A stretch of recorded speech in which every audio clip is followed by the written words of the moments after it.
कभी आपने सोचा है कि ईश्वर हमसे नाराज क्यों नहीं होते, लेकिन शर्मिंदा जरूर होते हैं? एक मिट्टी की मूर्ति बनाने वाला कहता है, हे प्रभु, तू भी एक कलाकार है और मैं भी एक कलाकार हूँ। तूने मुझे जैसे बनाया वैसे ही अनगिनत इंसानों को धरती पर भेज दिया और मैंने भी अनगिनत मूर्तियां बनाकर बाजार में बेच दी।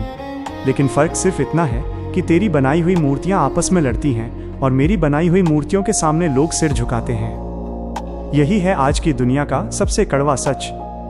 ईश्वर ने इंसान को बनाया था प्यार के लिए, सहयोग के लिए, साथ चलने के लिए। रंग अलग दिए, भाषा अलग दी, सोच अलग दी ताकि दुनिया खूबसूरत लगे।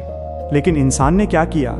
धर्म के नाम पर लड़ाई, जाति के नाम पर नफरत, पैसे के नाम पर रिश्तों की हत्या।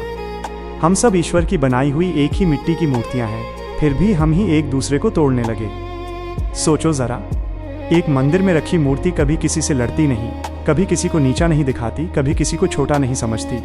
लेकिन वही लोग जो उस मूर्ति के सामने हाथ जोड़ते हैं, मंदिर से बाहर निकलते ही इंसान से इंसान की इज्जत छीन लेते हैं। यही देखकर ईश्वर शर्मिंदा होते हैं। आज इंसान की पहचान क्या रह गई है?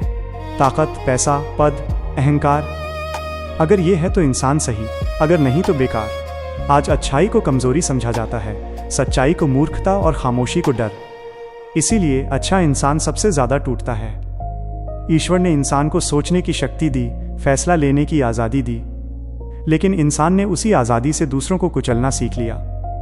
जब इंसान इंसान का खून बहाता है तब ईश्वर कुछ नहीं कहते, लेकिन शर्मिंदा जरूर होते हैं कि मैंने अपनी सबसे सुंदर रचना किसके हाथों सौंप दी। अगर सच में ईश्वर को खुश करना है तो किसी को डराने से नहीं, किसी को नीचा दिखाने से नहीं, किसी को हराने से नहीं, बल्कि किसी टूटे इंसान को सहारा देकर, किसी भूखे को खाना देकर, किसी रोते हुए को सुनकर। क्योंकि ईश्वर को मूर्ति नहीं, इंसान चाहिए।